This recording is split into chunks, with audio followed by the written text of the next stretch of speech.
what's happening in Chicagoland and in Illinois, and as importantly, to see how the community is responding vigorously, non-violently, intelligently, by unifying, by engaging in mass resistance and building allies with the Asian community, with the African American community, with the Polish community, with other immigrant groups. Why?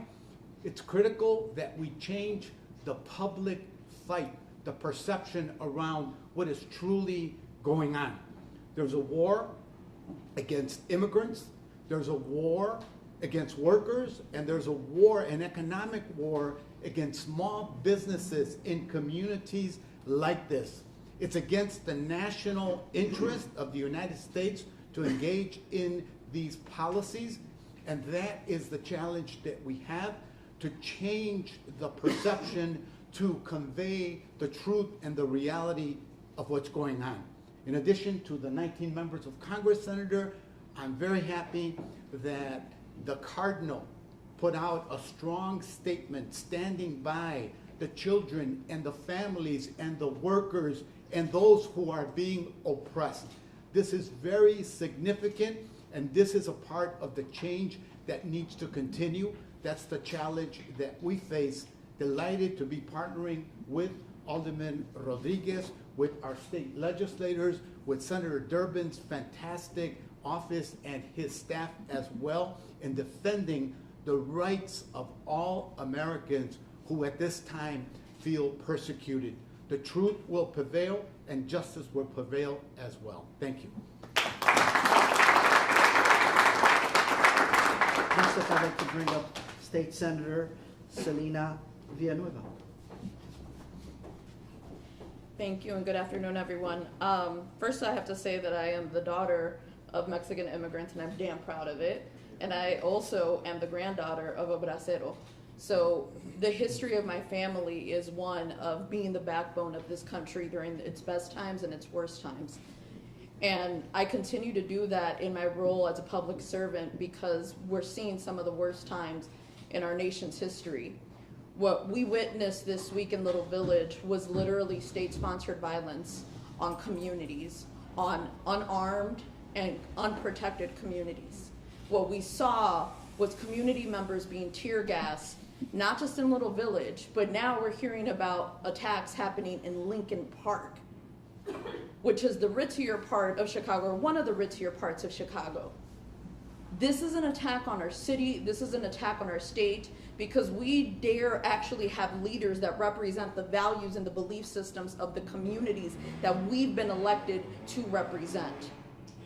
The attack is on a state because we're a blue state, because we have a trifecta in our state legislature, because we have public service servants who actually do the work and who fight back. This week, I've gotten a ton of calls from people asking me if Alderman Rodriguez was okay, if his staff was okay, checking in on folks and seeing how they could help, sometimes bringing donuts, sometimes bringing pizza. But the reality is, at the end of the day, it's going to take all of us to fight back against the injustice that is happening, against the criminal acts that are happening in our communities, because that's what's happening. This is unconstitutional. They are breaking laws. When they call us criminals and animals, that is not who we are. But what we see when there is no longer any life in the eyes of ICE agents who are looking at community members and thinking that we're worth less because of the color of our skin, it is community members that are fighting back every ounce of the way. Because yesterday, behind the discount mall in Little Village, when I was running to try to hand out masks to make sure that people could protect themselves against the tear gas, so luckily one of the businesses nearby offered so that they could help out in the way that they could. What I saw was my community standing up and standing back and fighting against the injustice of a White House that deems us less than because of where we come from, because of where our parents come from. We will only win this if we come together and fight back, and we're seeing it happening everywhere. We're the heroes that we've been waiting for, and we're here to make history and to change the world. Thank you.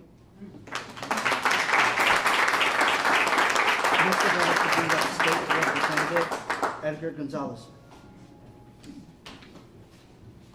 Hi everyone, I'm State Representative Edgar Gonzalez, representing the 23rd House District of Illinois.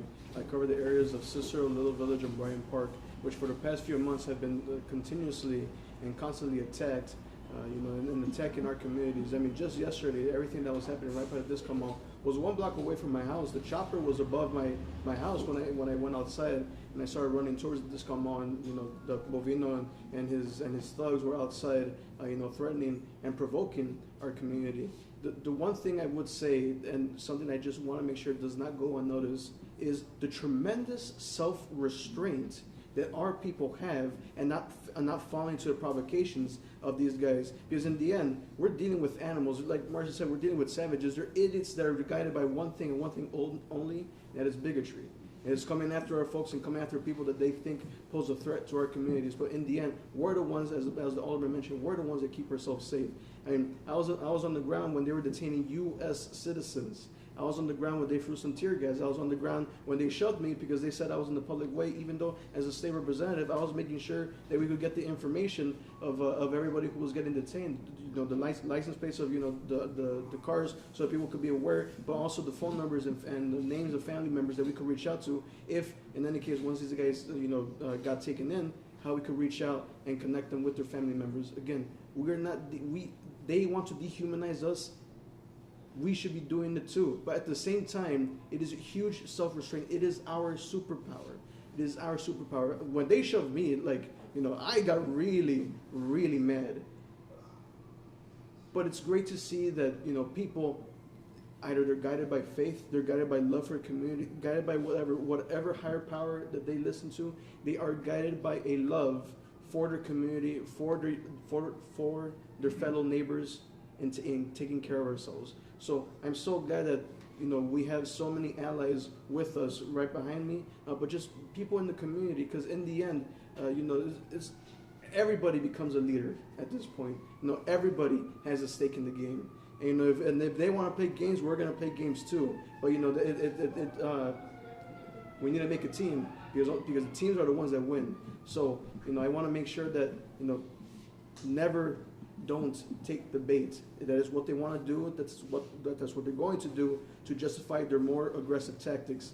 But in the end, our power, our superpower, is our self-restraint. Please remember that, and let everybody else know. Thank you very much. Next, I'd like to bring up Paul Du, CEO of the Chinese American Service League. Good afternoon. Good afternoon. We're surrounded, and I'm honored actually, to be surrounded by great elected officials and amazing partners of our allies in this community. I'm extremely proud to be with us all today.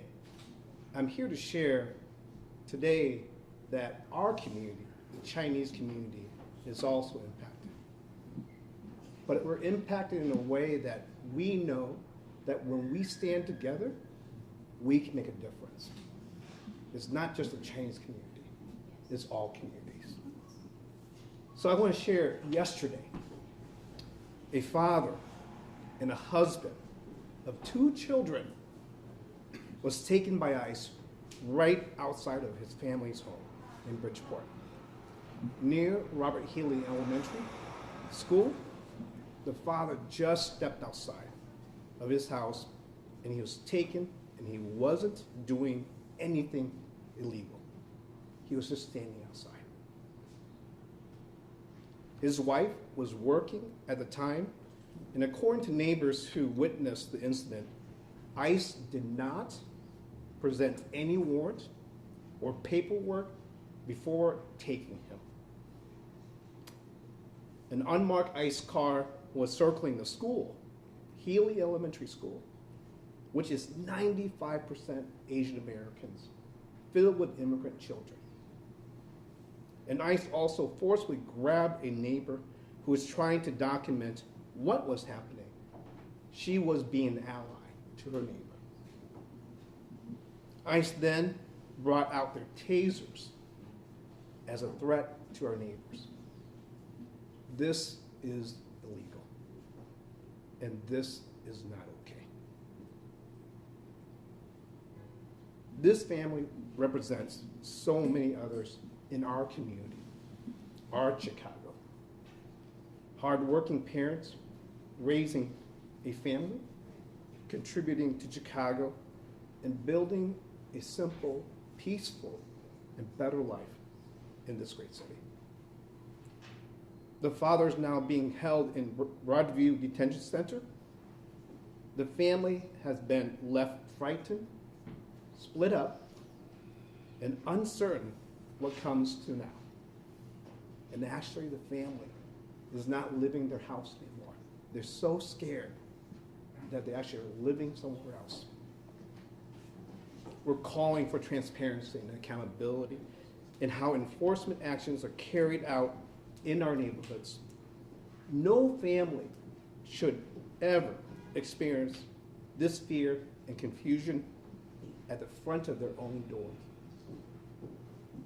Due process must be followed under the law. I want to say that again because we have experienced that. Due process must be followed under the law. We're grateful for our neighbors, our leaders, our friends who documented what they saw and immediately reached out to update and support the family. Their actions, I consider them as heroes, but also as a reminder of the power of community. As Alderman Rodriguez says, we keep each other safe. As we move forward, we need each other. Council is working to connect the family with legal assistance and will continue to advocate for the safety and due process for all families in our city. Thank you. I'd like to ask Matt DeMatteo, Chief Executive Officer of the New Life Centers of Chicagoland, to come up. Good afternoon, everybody. So I've been married for 21 years to my beautiful wife, Sarah, and I have 3 teenage kids who are born and raised here in Little Village. We've lived here for 25 years. We love this neighborhood. It is the best neighborhood in Chicago, by the way. Our kids went to Ortiz, Gary, and Farragut, where my wife now works.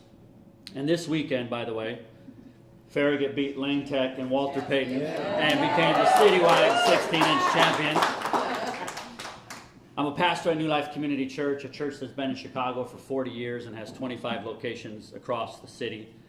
And 20 years ago, we launched New Life Centers, and that's the work that I proudly lead. And tonight, we're celebrating 20 years. You're all invited to the party. We love Chicago, the greatest city in the world, a city full of life, culture, resilience, and beautiful neighborhoods. And violence is dropping in Chicago. Violence is down almost 30% across our city. And here in our community, it's down over 75% year-to-date last year, shootings and homicides. That is the fruit of people working together for peace. Well, let's be honest, this has been a painful season. Resources are being cut across our city and nation. Families are living in fear. Parents are afraid to go to work. Children are asking if it's safe to go to school. Churches, schools, and small businesses are struggling to survive. This isn't working for any of us. We need a better way. We are better and stronger together. And right now, our country is divided, and it's not working. The government is shut down. Leaders are demonizing one another. And meanwhile, federal agents are grabbing people off of the streets without warrants, spreading fear instead of safety. Over 70% of those detained have 0 criminal record. This isn't making us safer, it's tearing us apart. And now cuts to SNAP will impact 42 million Americans, families, seniors, and small businesses alike. It's not us versus them. These issues affect all of us. Our diversity is our strength. I'm the great-grandson of Italian immigrants who arrived at Ellis Island in 1904. They were once called criminals and job stealers. The same words were here today. Yet immigrants built this country. They're not the enemy, they are the blessing. We need comprehensive immigration reform, secure borders, yes, but also compassion, dignity, and welcome. Because at the end of the day, there's no us and them, it's only us. So I'm asking all of us, stop demonizing and start listening. Stop blaming and start building. Stop hating those you don't know and get to know them. Tom Homan, Christy Noem, Greg Bovino, I'm personally, as a faith leader, willing to sit down with each of you and have a conversation. Because what's happening now is dividing and destroying. Let's find a better way together. Thank you. That concludes the speaking portion, but if folks have questions, we'd be willing to take them. Angel, just real quick, if you don't mind. I just wanted to thank Congressman Garcia's staff and Senator Durbin's staff who've been here today working with a number of family and loved one of those who have been detained. So thank you for your work. And we'll be here tomorrow as well in the morning offering those services. And for anyone who wants, there's tacos upstairs. All right, thank you. This concludes. Thank you.